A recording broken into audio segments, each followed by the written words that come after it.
Bueno, hermanos, vamos a comenzar hoy una serie de mensajes sobre los temas escatológicos y proféticos.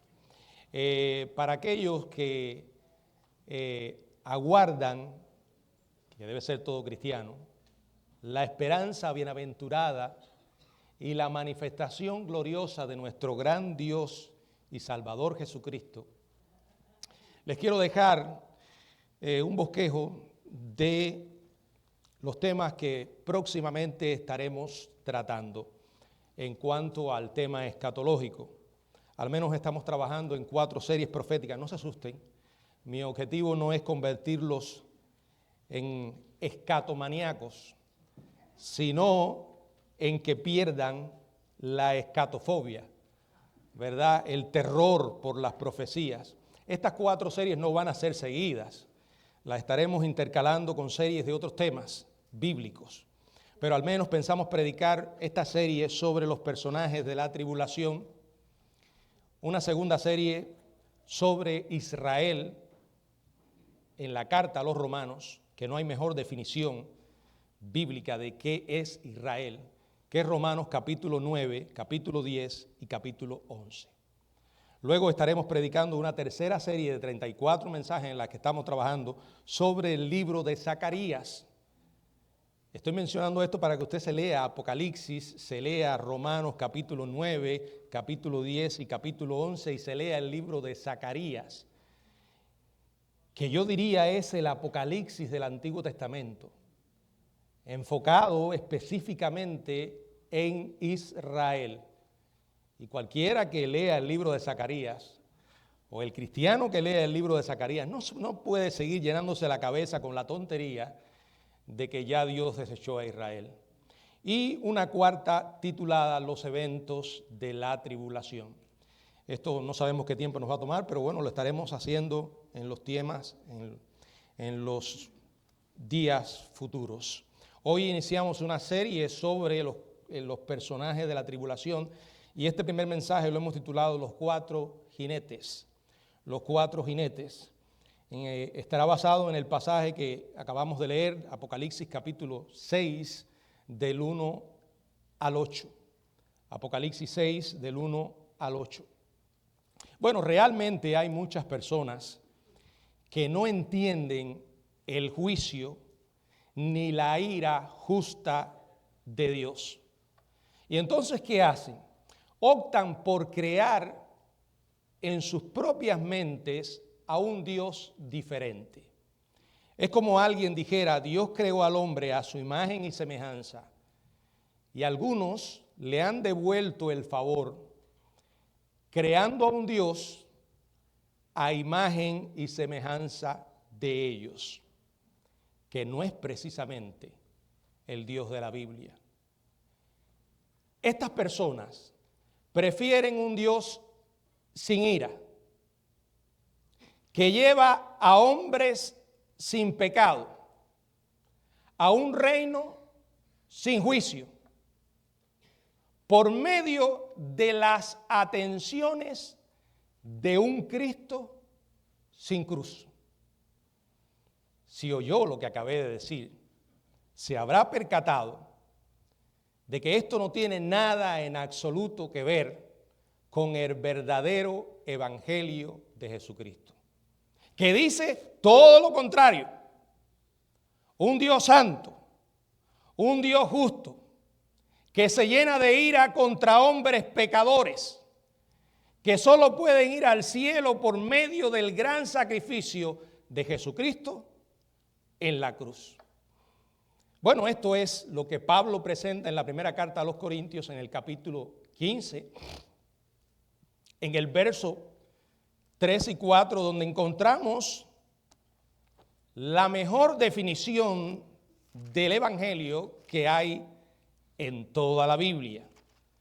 Allí Pablo dice en el capítulo 15 de la primera carta a los Corintios, además os declaro, hermanos, el evangelio que os he predicado, era el tema de sus predicaciones, el cual también recibisteis, en el cual también perseveráis, La perseverancia es la marca de una auténtica fe, por el cual asimismo, si retenéis la palabra que os he predicado, sois salvos si no creísteis en vano. Verso 3, porque primeramente os he enseñado lo que asimismo recibí, que Cristo murió en la cruz por nuestros pecados, lo hace personal, conforme a las Escrituras, y que fue sepultado, y que resucitó al tercer día, conforme a las Escrituras.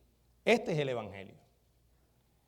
Este es el poder de Dios para salvación a todo aquel que cree. Este es el Evangelio del cual Pablo decía, porque no me avergüenzo del Evangelio. Es el Evangelio que no avergüenza. Este es el que estamos llamados a proclamar. Dios es amor, con toda seguridad. Pero, ¿es la verdad? ¿Es verdad? Sí. ¿Es toda la verdad? No. Dios es amor, pero también es santo, también es justo. Y este Dios de amor que se nos revela en las Escrituras tiene la capacidad de airarse, de enojarse. Ahora, el enojo de Dios no es como el nuestro. Su enojo es una expresión de un carácter justo, santo, de un Dios de amor que responde ante la maldad humana. Y esa maldad y esa persistencia en la maldad hace enojar a Dios. Generalmente en la Biblia, la palabra encenderse es una palabra que aparece acompañando a la palabra ira. Se encendió su ira. Una y otra vez leemos específicamente en el Antiguo Testamento que la ira de Dios es encendida. La palabra hebrea traducida encender sugiere encenderse hasta el punto de exasperación. ¿Tiene Dios paciencia? Sin lugar a dudas. Yo le decía esta semana a la familia, no es fácil para otros soportarme. Yo lo sé. Por eso me consuela leer en la Biblia, sobrellevad unos a otros, amonestaos unos a otros. Y si la gente tiene que tener paciencia para tratar conmigo, me conmueve saber la gran paciencia que tiene el Señor para conmigo. Y esto que aplico a mi vida es para todos. Dios es paciente. Claro que lo es. Es amoroso, por supuesto. Es misericordioso, siempre. Y es santo, absolutamente. Pero como tal, responde al mal. Ahora, la ira de Dios no es como la nuestra. Y eso es lo que hace que a algunos les cueste procesar esta verdad bíblica.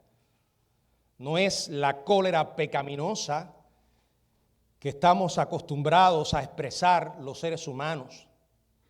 La Biblia dice en Romanos, en el capítulo 1, verso 18, porque la ira de Dios se revela desde el cielo contra toda impiedad e injusticia de los hombres que detienen con injusticia la verdad. Dios manifiesta su ira, la divina ira al pecado es en verdad inflamada, desbordante, pero también es completamente acorde al carácter de Dios, que también es amor.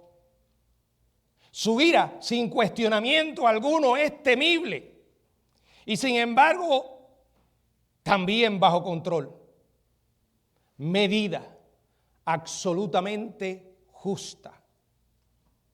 Por tanto, predicar un evangelio sin juicio es predicar una mentira. Predicar un evangelio sin juicio deja un Dios unidimensional, en nada parecido al Dios de la Biblia. Nos deja una deidad tonta y aséptica que podemos manejar a nuestro antojo.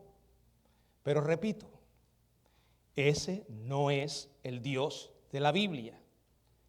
Ese no es nuestro Dios. Hermanos, el mal de nuestro mundo es demasiado grave y le costó a Dios tanto. Porque es gratis la salvación, pero costó muchísimo. Costó la vida preciosa del Hijo de Dios. Y el mal es tan grave como para que miremos a Dios como un Padre simplemente complaciente. He querido hacer estas aclaraciones porque al llegar a los temas escatológicos, y especialmente en el libro de Apocalipsis, y especialmente en los capítulos del 6 al 19, vemos un registro de esa ira de Dios sobre un mundo impenitente.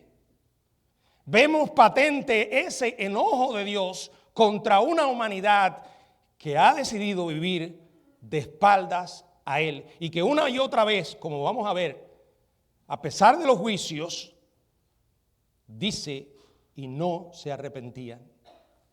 Hay muchas profecías en la Biblia y no solo en Apocalipsis que tienen que ver con el juicio futuro. Algunos se preguntan, bueno, ¿por qué deberíamos leer esas terribles descripciones de la tribulación? Yo creo que por la misma razón que tú y yo debemos conocer del infierno. ¿Sabes tú que el único atributo de Dios que se va a desplegar en el infierno es su ira? Un infierno eterno. Sí, es eterno. No es una aniquilación, no es temporal, es eterno. ¿Saben por qué? Porque el pecado es una ofensa contra un Dios santo. Y Cristo vino a hacer posible el perdón de aquellos que hemos pecado contra Él. Pero cuando tú le dices que no a Cristo, tú le estás diciendo, yo voy a pagar. Entonces, si tú tienes que pagar, irás al infierno. Y ahí estarás pagando por toda una eternidad. Las profecías, el registro de estos sucesos, tiene un propósito misericordioso y benévolo. Dios las da a conocer sin importar cuán lúgubres sean para beneficio de los pecadores. Son una advertencia. Van a ocurrir. Dios es paciente, pero dice la palabra que quiere que todos los hombres sean salvos y se arrepientan. Y considerar lo que viene puede ser un incentivo para volverse a Dios. Por ejemplo, el diluvio. ¿Se acuerdan? Noé escapó del diluvio profetizado cuando construyó el arca. Halló gracia, dice la Biblia. Génesis capítulo 6 del 13 al 22.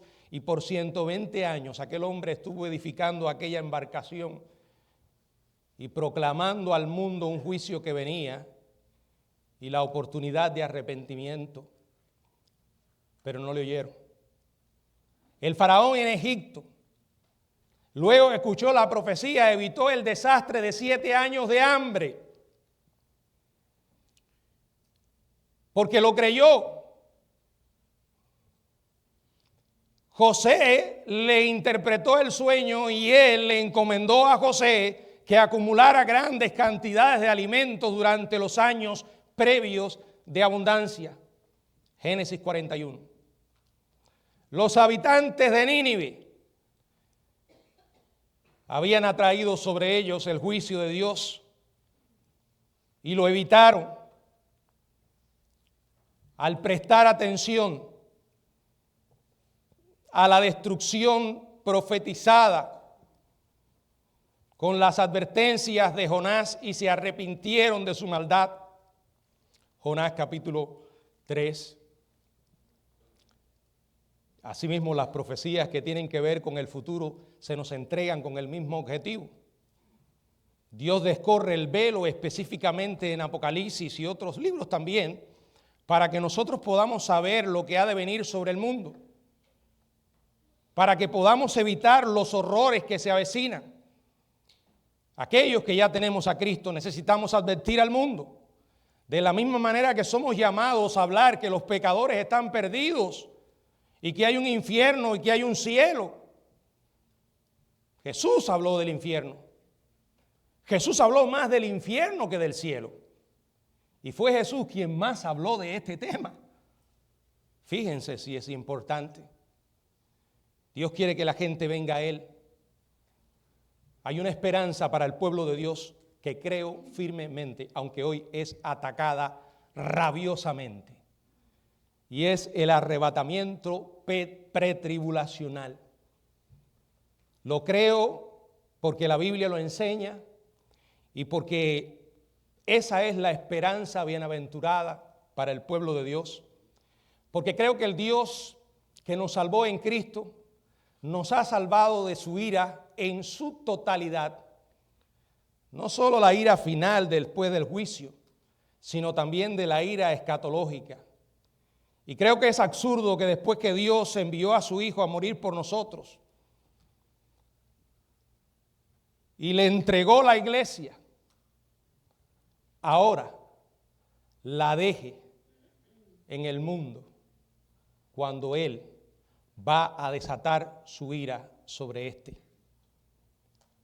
Creo que nos iremos antes, pero muchos no. Una de las profecías más persistentes de catástrofes venideras se refiere a la tribulación, la cual se registra o comienza a registrarse en el capítulo 6 de Apocalipsis. En realidad es el tema de la certeza de la tribulación, de la certeza de la ira de Dios y de su juicio sobre aquellos que se han rebelado contra Él. Son los temas que se enseñan desde el capítulo 6 hasta el capítulo 19 del libro de Apocalipsis. Cuando leemos esos capítulos, vemos a Jesucristo, el Cordero digno. Por cierto, allí buscaban a alguien digno de abrir los sellos y no se encontró a nadie, solo al verdadero digno, al Cordero digno, al Señor Jesucristo, que viene al trono del Padre, toma el libro o el rollo, que es el título de propiedad de la tierra, a medida que va abriendo los sellos. Y esto van revelando las fases de la ira que se va a derramar sobre esta tierra. La ira de Dios, la ira del Cordero. No va a ser la ira del anticristo que va a tener ira. No va a ser la ira del diablo que se va a llenar de ira. No, es ante todo la ira del Dios soberano. Cuando se abre el séptimo sello, ya se han derramado todos los horrores del periodo de la tribulación. Y en el séptimo sello vemos los 7 juicios de las trompetas. Y en el séptimo juicio de las trompetas vemos el desarrollo de los juicios de las 7 copas. Cada sello, cada trompeta, cada copa van a infligir un terrible desastre tras otro sobre la humanidad de aquellos días, con una intensidad implacable. Créalo, aquí está. Y por increíble que parezca, muchos de los que vivan en aquellos días y no se arrepentirán, de sus malas obras. Allí en el 6º capítulo de Apocalipsis se abren los primeros 4 sellos para indicar los sucesos que van a iniciar los 7 años de tribulación, 7 años de grandes problemas en la tierra. A medida que se abren los 4 sellos, van apareciendo 4 personajes en los cuales vamos a estar reflexionando hoy. 4 jinetes, cada uno sobre un caballo que cabalga sobre la tierra. Esto es simbólico. ¿Por qué? Porque si el sentido literal no tiene sentido, entonces puede ser simbólico. Los caballos representan la actividad de Dios en la tierra y las fuerzas que Dios va a usar para cumplirlo, sus propósitos divinos. Veamos estos 4 personajes. El primero es un jinete en un caballo blanco. Vi cuando el Cordero abrió uno de los sellos y oí uno de los 4 seres vivientes decir como con voz de trueno: ven y mira. Y miré, y he aquí un caballo blanco, y el que lo montaba tenía un arco y le fue dada una corona y salió venciendo y para vencer.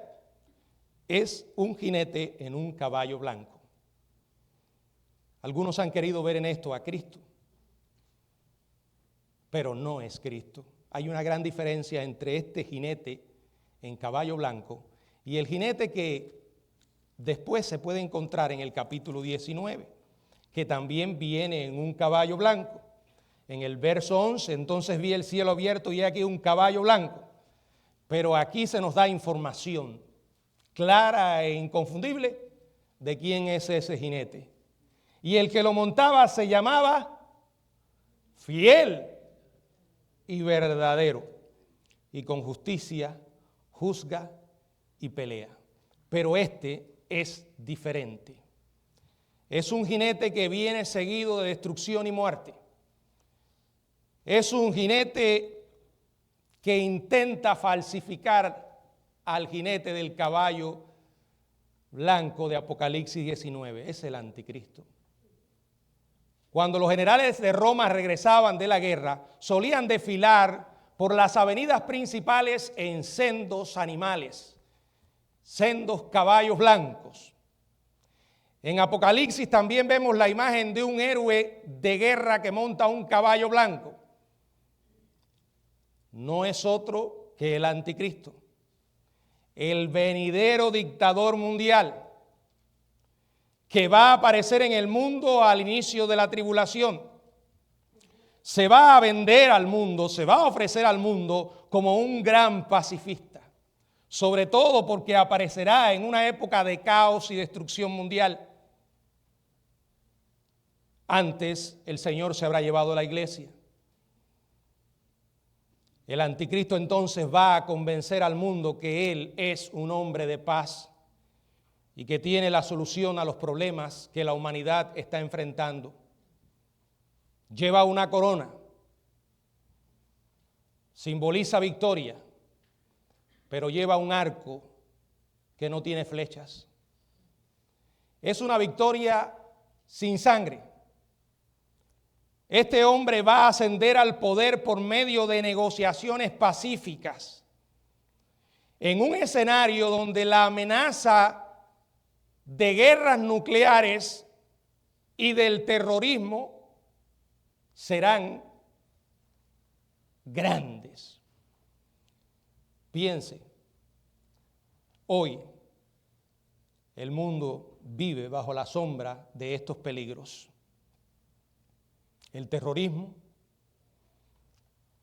el empleo de armas nucleares para resolver los problemas entre las naciones es hoy un peligro. Y sobre todo porque con tanto adelanto tecnológico, el hombre es capaz de fabricar armas cada vez más peligrosas, con la capacidad para borrar de la faz de la tierra a millones de seres humanos. el anticristo aparecerá en un escenario como este. Y sobre todo, cuando en ese escenario el Medio Oriente, que es hoy un foco de conflicto, seguirá siendo un foco de conflicto aún mayor. Está de más que les hable de Israel. Yo sé que muchos de ustedes conocen lo que sucede en Israel. También saben que hay una propaganda deliberada y envenenada por el antisemitismo para tratar de mostrar al mundo que Israel es lo peor que ha existido. Y en consecuencia, Dios los ha dejado. Hoy, el Israel de Dios es la iglesia. ¿De verdad? Bueno, eso enseñan algunos. Sabemos que hoy Israel es una nación mayormente secular, rebelde, pero eso no significa que Dios ha terminado con ellos. Ese no es el tema, así que no me voy a extender aquí. Hoy, como desde mucho tiempo, Israel ha vivido rodeado de enemigos, gente que está decidida a borrarlos del mapa.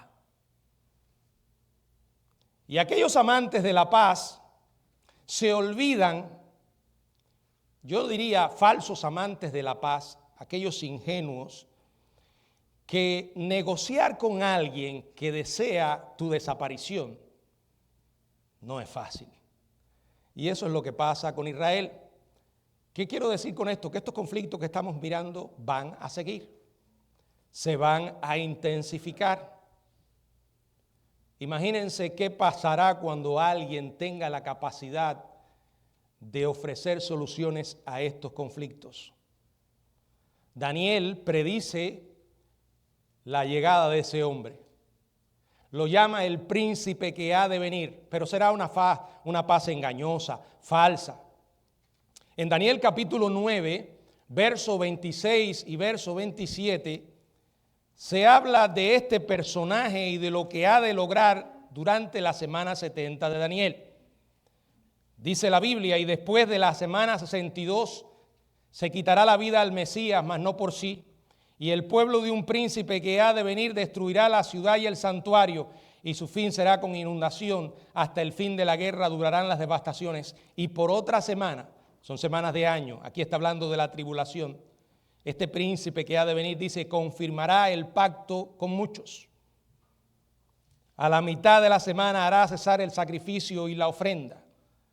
Después, con la muchedumbre de las abominaciones, vendrá el desolador, hasta que venga la consumación y lo que está determinado se derrame sobre el desolador. Este hombre va a lograr un pacto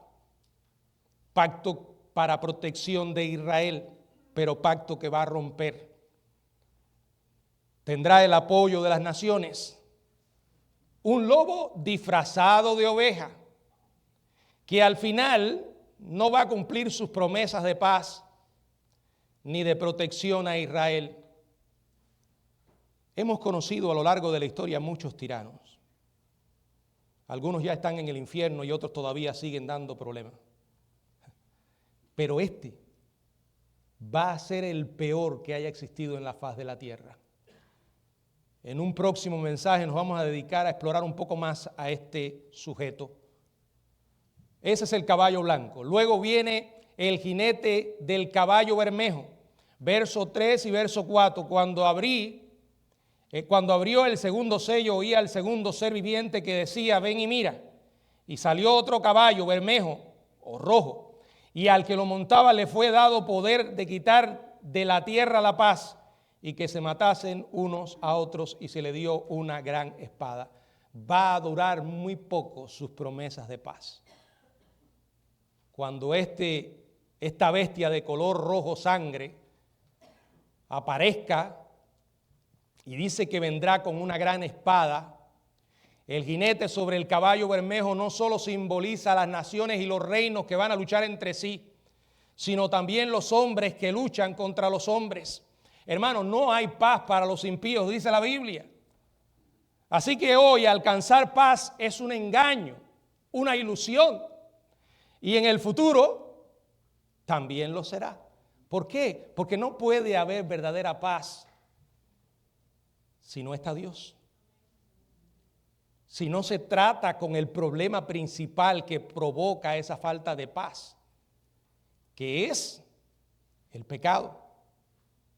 Y como ya dije, hoy con esas nuevas tecnologías empleadas en la fabricación de armamentos que serán cada vez más destructivas, yo quiero que usted imagine por un momento los niveles de conflictos que va a enfrentar la humanidad y el volumen de sangre que se va a derramar durante este tiempo.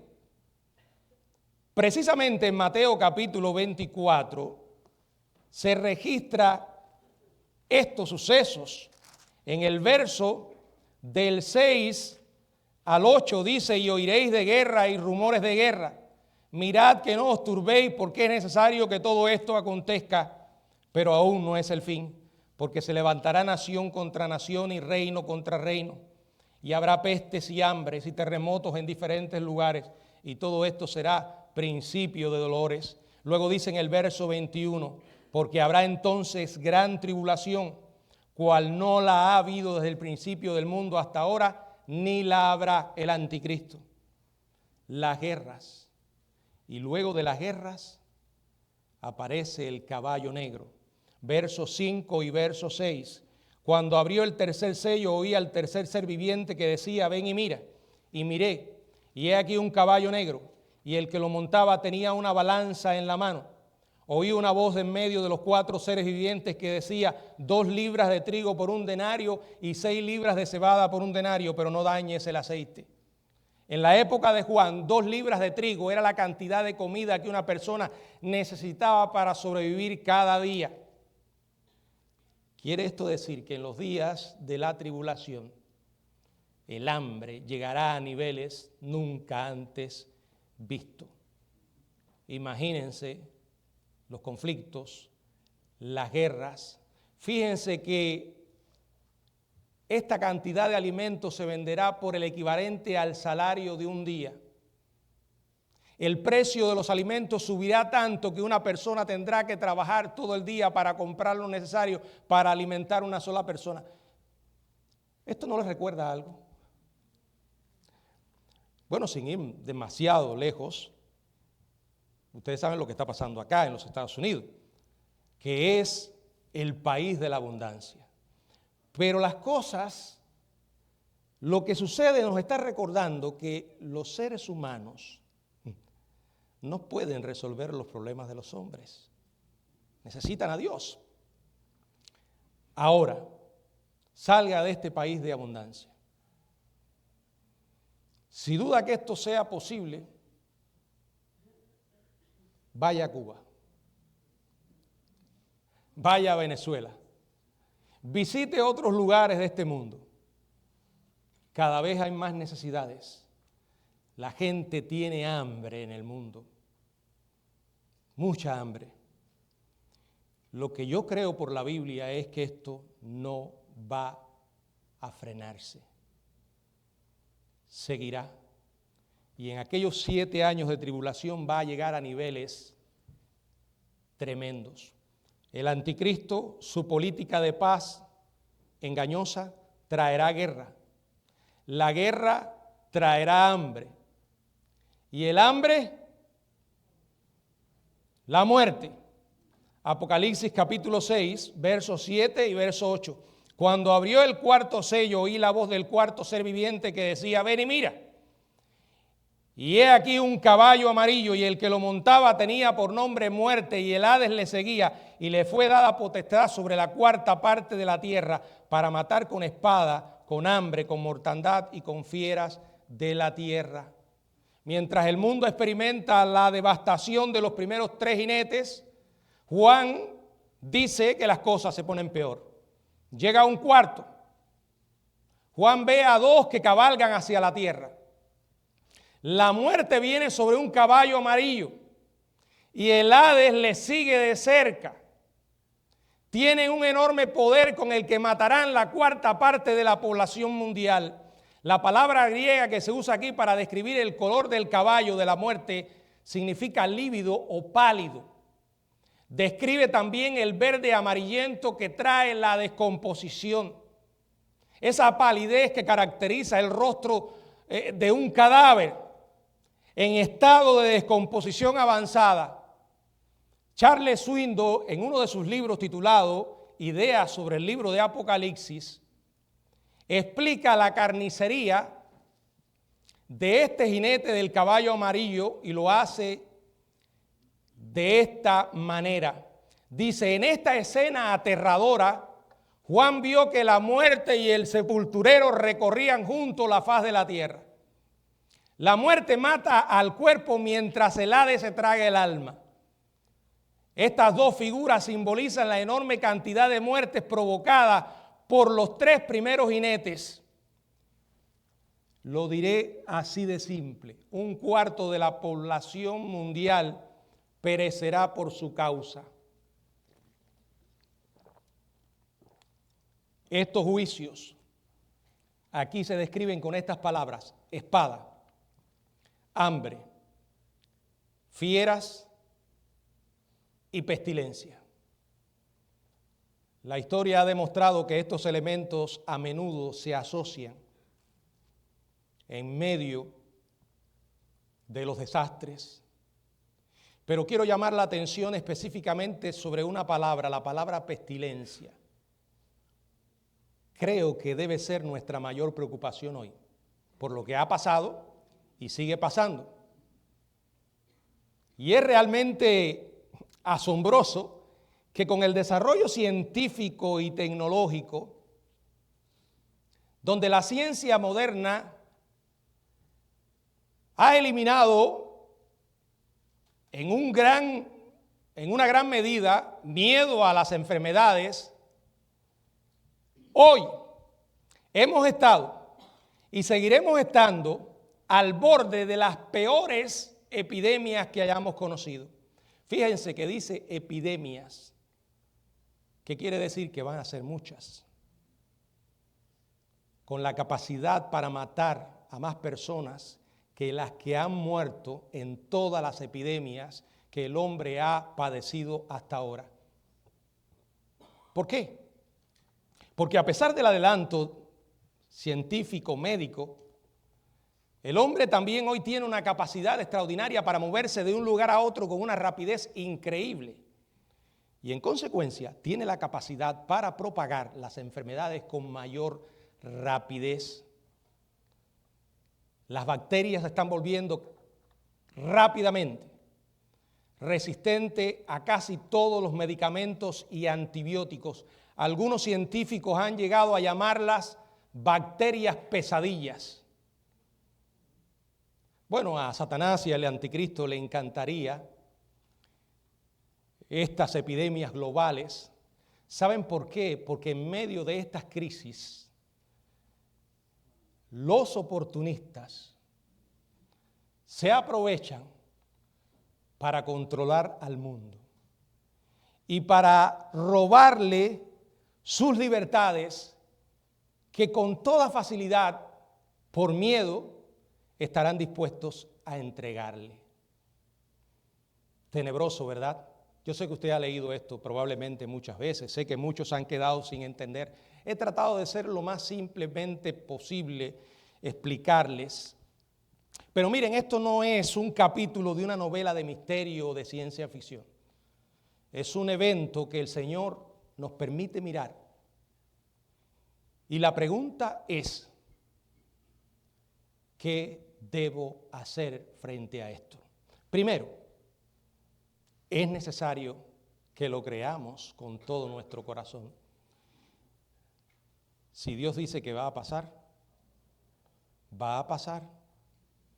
Esto será real. Esto se aproxima. Pero aquellos que conocemos a Jesucristo, ¿qué debemos hacer al respecto? Le voy a dejar 3 respuestas. La primera es una respuesta de alabanza. Yo sé que hay sentimientos encontrados cuando uno lee esto.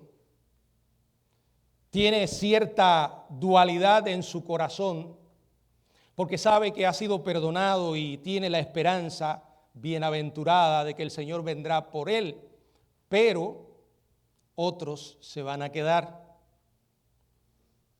Estamos agradecidos que el Señor nos salve por gracia en todo sentido y que iremos al cielo y estaremos adorando al Cordero, pero junto con eso hay una sensación de dolor y luto por los que se van a quedar.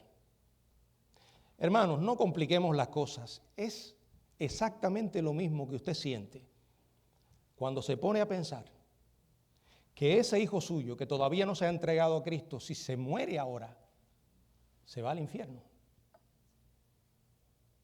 Sí, al infierno, y allí no habrá oportunidad. Entonces, esto nos mueve a la segunda respuesta, es la pasión. ¿Qué es la pasión? Bueno, hermanos, es ese fervor que nos debe mover a hacer algo. Usted no puede mirar pasivamente un edificio arder donde están aquellos que usted ama y no hacer absolutamente nada. Es más, tratando de aplicarlo más al tema, usted no puede permanecer impasible sabiendo que su familia hoy, cuando termine el servicio, va a tomar la autopista y en esa autopista hay un tramo que se desplomó y que ellos pueden caer. Si usted lo sabe, tendrá que hacer algo para advertirles. Y lo increíble de todo esto es que nosotros sabemos por la Biblia cómo termina la historia. No solo en el orden profético, sino también en el orden de la vida de cada ser humano. Tenemos toda la información necesaria para predicar con pasión a aquellos que no conocen a Cristo y no lo hacemos.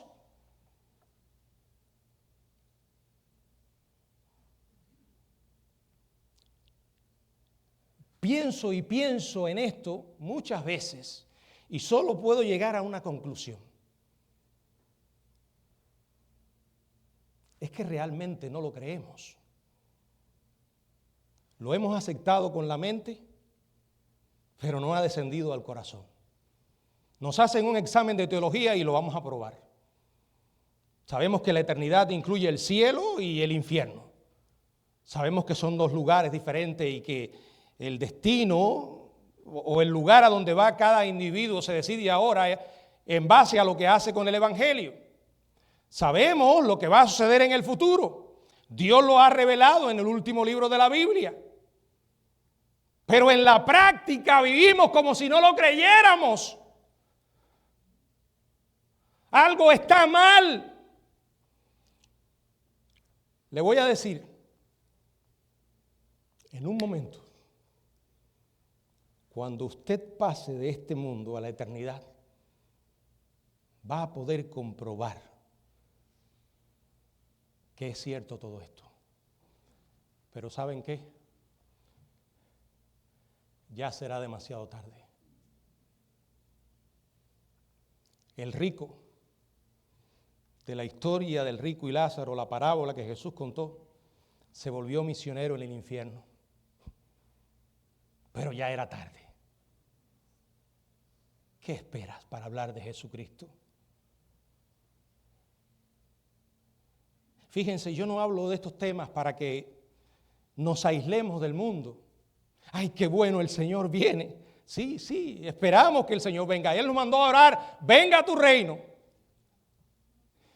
Pero eso no nos puede divorciar de nuestras responsabilidades. Si yo lo creo, tengo que hacer algo. Y la tercera respuesta tiene que ver con tu vida y con la mía. Necesitamos evaluarnos personalmente. ¿Estamos en el Señor? ¿Es Jesucristo nuestro Señor y nuestro Salvador? Algunos tristemente lo único que tienen para contar es una experiencia pasada. Yo sé que llegamos a Jesucristo por una experiencia pasada.